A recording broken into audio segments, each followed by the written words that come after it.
আল্লাহ নবী সাল্লাল্লাহু আলাইহি ওয়াসাল্লাম বলছেন, হাদিসের মধ্যে আছে, যে ফজরের নামাজ পড়ে না, আল্লাহ রসুল বলছে ওয়া ইল্লা আসবাহা খাবিসান নফস কাসলানান, ফজরের নামাজ যে পড়ে না, রসুল বলেন সে হচ্ছে খবিস।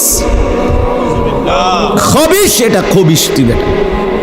এই তোমরা যারা ফজরের নামাজ পড়ো না, খবিস তুই বেটা, খবিস।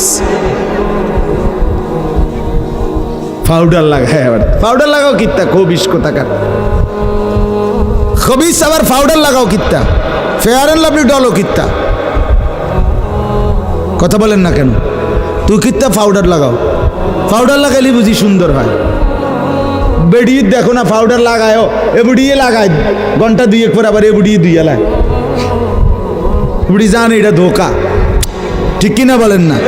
এটা যে ধোকা, নাহলে বুড়ি ধোকা। মেকআপ বক্স ধোকা আবার লাগাইয়া সেটা, এটা ধোকা, এটা আসল না, এটা নকল। আল্লাহ নবী সাল্লাল্লাহু আলাইহি সাল্লাম বলেন বেনামাজি খবিস।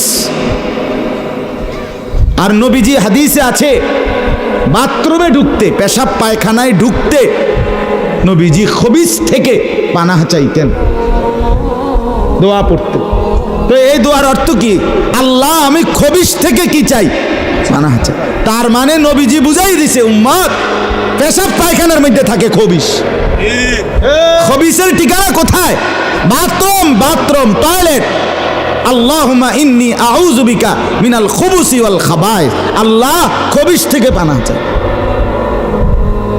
বাথরুমে ঢুকতে বলেন, জন্য বেনামাজি খবিস। এই খবিসের ঠিকানা টয়লেট, নাপাক, এটা নাপাক, এটা অপবিত্র, অপদার্থ এটা।